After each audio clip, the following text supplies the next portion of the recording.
मुंबई महानगरपालिकेच्या संदर्भातली ही मोठी घडामोड आहे। कारण मुंबई महानगरपालिकेमध्ये भाजप आता मोठी खेळी करण्याची शक्यता वर्तवली जाते आहे आणि मनसेकडून भाजपच्या महापौर पदाच्या उमेदवाराला पाठिंबा दिला जाण्याची शक्यता आहे। विश्वसनीय सूत्रांनी या संदर्भातली माहिती दिलेली आहे। अगदी काही वेळापूर्वी भाजपचा गटनेता निवडला गेलेला आहे आणि मुंबई महानगरपालिकेमध्ये भाजप आता आणखी एक मोठी खेळी करण्याच्या तयारीत आहे। मनसेकडून भाजपच्या महापौर पदाच्या उमेदवाराला पाठिंबा दिला जाण्याची शक्यता वर्तवली जाते आहे। केडीएमसी मध्ये झालेल्या घडामोडी आपण बघितलेल्या होत्या आणि यानंतर मुंबई महानगरपालिकेच्या दृष्टीने देखील आता वेगळ्या घडामोडी, वेगळ्या हालचाली सध्या होताना दिसतात भाजपच्या गोटातून। तर मनसेकडून भाजपच्या महापौर पदाच्या उमेदवाराला पाठिंबा दिला जाण्याची शक्यता वर्तवली जाते आहे। आपल्याला माहिती आहे मुंबई महानगरपालिकेची निवडणूक ही लक्षणीय आणि वेधून घेणारी अशी ठरलेली होती।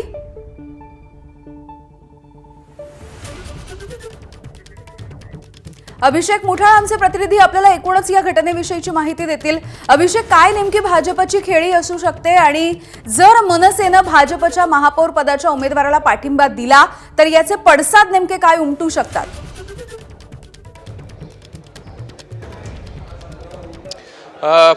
पडसाद जर का पाहिजे तर स्पष्ट आहेत। ठाकरेंमध्ये कुठेतरी दुरावा निर्माण होतो आहे का, ही प्रश्न जे आहेत त्यामधनं निर्माण होऊ शकतात। मात्र एकूणच जर का कल्याण डोंबिवली असेल किंवा ठाणे असेल किंवा मग इतर ज्या महापालिका पाहायच्या तर मनसेकडनं अशा प्रकारचा निर्णय हा आधी देखील घेण्यात आलेला आहे आणि तशा प्रकारची शक्यता देखील आहे की मुंबईमध्ये देखील महापौर पदाच्या उमेदवारासंदर्भात भाजपच्या मनसेही पाठिंबा देऊ शकते। एकूणच भाजपची ही मोठी खेळी म्हणावं लागणार आहे। एकूण या संदर्भात पाहायचं तर भाजपकडनं वारंवार सांगण्यात आलेलं होतं की तिसरा पक्ष देखील आमच्या सोबत येऊ शकेल आणि तिसरा पक्ष हा राष्ट्रवादी काँग्रेस नसून तो मनसे देखील असू शकतो। अशा प्रकारचं सध्याला राजकीय वर्तुळात ही चर्चा आपल्याला दिसते आहे। सध्या राष्ट्रवादी काँग्रेस असेल, शिवसेना असेल, हे दोघंही एकत्र गटनोंदणी करतायत तर भाजप ही स्वतंत्र गटनोंदणी करते आहे आणि स्वतंत्र गटनोंदणी करतानाच मनसेचे 6 नगरसेवक जर का आले तर भाजपला त्याचा फायदा आपल्याला महापौर पदाच्या उमेदवारासाठी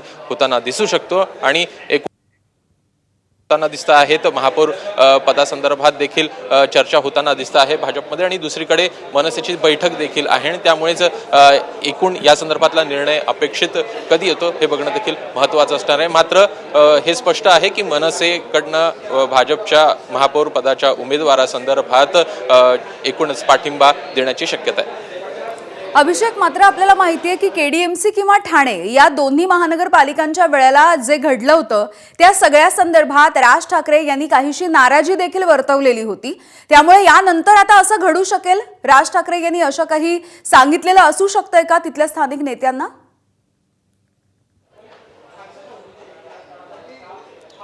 स्थानिक नेत्यांचा हा सगळा प्रश्न आहे। राज ठाकरेंनी तेव्हा देखील आपल्याला स्पष्ट केल्याचं दिसलेलं होतं आणि एकूणच आता जर का पाहायचं तर एकूण महायुतीचं संख्याबळ हे जवळपास स्पष्ट होताना दिसतं आहे। 114ची गरज आहे आणि 121 नगरसेवक हे सध्या महायुती जवळ आहेत आणि महापौर पदाच्या संदर्भात जर का पाहायचं तर सगळ्यात मोठा पक्ष हा भाजप आहे आणि त्यामुळे भाजपला पाठिंबा हा दिला जाऊ शकतो। त्याच अनुषंगानं भाजपचा महापौर संदर्भातच ह्या सगळ्या खेळी होताना दिसत आहेत। कुठेतरी ही संख्या वाढावी आणि एकूणच पाठिंबा देऊ केला तर मनसेच्या देखील वाट्याला काही येऊ शकेल आणि कदाचित यामुळेच ह्या सगळ्या जो चर्चा आहे त्या रंगताना दिसत आहेत आणि त्यामुळे एकूणच या राजकीय खेळीमध्ये भाजप यशस्वी होतंय का हे बघणं देखील महत्त्वाचं असणार आहे। मात्र या संदर्भात चर्चा नक्कीच झालेली आहे। 6 नगरसेवकांच्या संदर्भात पाठिंबा मिळावा या संदर्भात भाजपकडनं बोलणी ही झाल्याची सूत्रांची माहिती आहे आणि त्यामुळेच एकूण मनसे आता बैठक होते आहे मनसेची आणि त्यानंतर काय या संदर्भात स्पष्ट होईल हे बघणं महत्त्वाचं असेल। अगदी अभिषेक, धन्यवाद या सगळ्या सविस्तर अपडेटसाठी। पुढची बातमी बघूयात। मुंबई महानगरपालिकेमध्ये भाजप स्वतंत्र असा गट स्थापन करणार असल्याची माहिती मिळते। दुसरीकडे राष्ट्रवादी शिवसेनेला पाठिंबा देत राष्ट्रवादी आणि शिवसेना मिळून एक गट स्थापन केला जाणार आहे। स्थायी समितीमध्ये निकाल लागल्याच्या नंतर विरोधक आणि सत्ताधाऱ्यांची सदस्य संख्या ही 13-13 अशी समान होतीये आणि याचमुळे स्थायी समितीमध्ये निर्णय घेत असताना अडचणी येऊ शकतात। त्यामुळे स्थायी समितीमध्ये सत्ताधाऱ्यांची सदस्य संख्या वाढवण्यासाठी भाजप आणि शिवसेनेची नवी रणनीती असल्याची देखील आता माहिती समोर येते आहे।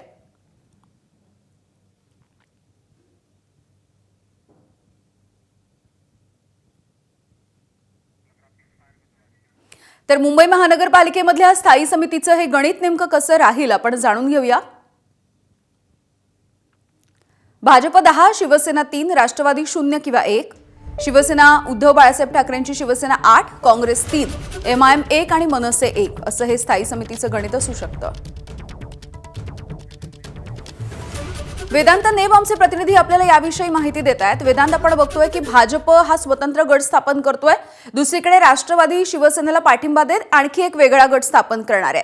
स्थायी समितीमध्ये ज्या वेळेला एक निर्णायक असा पडाव येतो तेव्हा 13-13 अशी समान सदस्य संख्या असेल तर काहीसा प्रॉब्लेम होऊ शकतो, निर्णय घेण्यामध्ये काहीशा अडचणी येऊ शकतील. त्यामुळे इतरांचा पाठिंबा मिळवण्याची चढाओढ आता सुरू झालेली दिसतेय.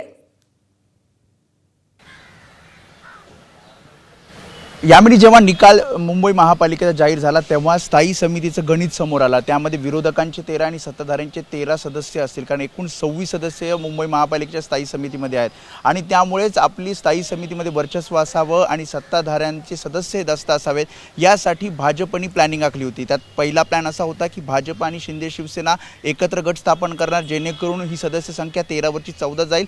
आणि मग दुसरा प्लॅन असा ठरवण्यात आला की राष्ट्रवादी काँग्रेस अजित पवार गट हा शिंदे शिवसेनेसोबत एकत्रित गट स्थापन करेल. त्याने सुद्धा जर आकडेवारी बघितली तर एक सदस्य संख्या अधिक होती, म्हणजे 14 सत्ताधाऱ्यांचे आणि 13 हे विरोधकांचे, असं साधारणपणे 14 आणि 12 असं एकूण 26चं हे गणित बसतंय. आता जर आपण बघितलं तर शिंदे शिवसेनेकडे 29 नगरसेवक हे त्यांचे जिंकून आलेले आहेत आणि त्यामुळे साधारणपणे जर संख्याबळ बघितलं तर 8.73ला एक सदस्य, त्यानुसार आपण बघितलं तर 3.32 असं संख्याबळ हे शिंदे शिवसेनेचं आहे. तर राष्ट्रवादी काँग्रेसचे फक्त 3 नगरसेवक निवडून आलेत आणि त्यामुळे त्यांचं संख्याबळ या सगळ्या गणितामध्ये 0.34 एवढं आहे. आणि जर 0.34 आणि 3.32 म्हणजे शिंदे शिवसेना आणि राष्ट्रवादी काँग्रेस अजित पवार गट एकत्र आलं तर 3.66 म्हणजे जवळपास 4 सदस्य मिळू शकतात. त्यामुळे भाजपचे 10 सदस्य आणि राष्ट्रवादी काँग्रेस आणि शिवसेना मिळून 4 सदस्य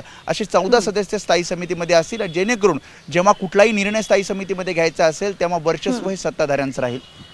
अगदी वेदांत, धन्यवाद या सगळ्या सविस्तर अपडेटसाठी. मुंबई महानगरपालिकेमध्ये अखेर भाजपचा गटनेता ठरला आहे. गणेश खणकर यांची गटनेतेपदी वर्णी लागलेली आहे, निवड झाली आहे. गणेश खणकर हे गेल्या अनेक वर्षांपासून भाजपमध्ये सक्रिय आहेत. गटनोंदणीच्या पूर्वी सर्व नगरसेवक BMCच्या मुख्यालयामध्ये जमले होते. यावेळेला गणेश खणकर यांची भाजपच्या गटनेतेपदी निवड करण्यात आली. मुंबई भाजपचे अध्यक्ष अमित साटम आणि या सगळे जे जमलेले होते या सगळ्यांनी अभिनंदन देखील केलेलं आहे गणेश खणकर यांचं आणि अमित साटम यांनी गणेश खणकर यांच्या नावाची घोषणा यावेळेला केली होती.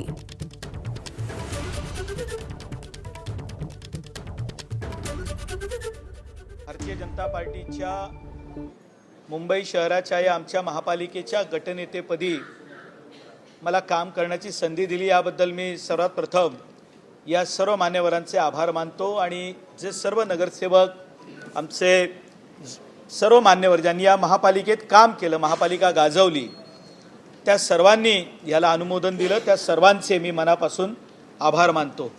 सर्व मुंबईची निवडणूक समिती, मुंबईतले भारतीय जनता पार्टीचे सर्व नेते यांच्याशी चर्चा करून मी मुंबई महानगरपालिका भारतीय जनता पार्टीच्या गटनेतेपदी श्री गणेश खणकर यांची घोषणा करीत आहे. मुंबई महानगरपालिकेमध्ये शिवसेनेच्या गटनेतेपदी तरुण आणि अभ्यासू अशी ओळख असलेल्या अमेय घोले यांची निवड झाली आहे. अमेय घोले यांनी यापूर्वी आरोग्य समितीच्या अध्यक्षपदी देखील काम केलेलं आहे. मागचे 3 टर्म नगरसेवक असलेले अमेय घोले हे एकनाथ शिंदेंचे अत्यंत विश्वासू म्हणूनही ओळखले जातात.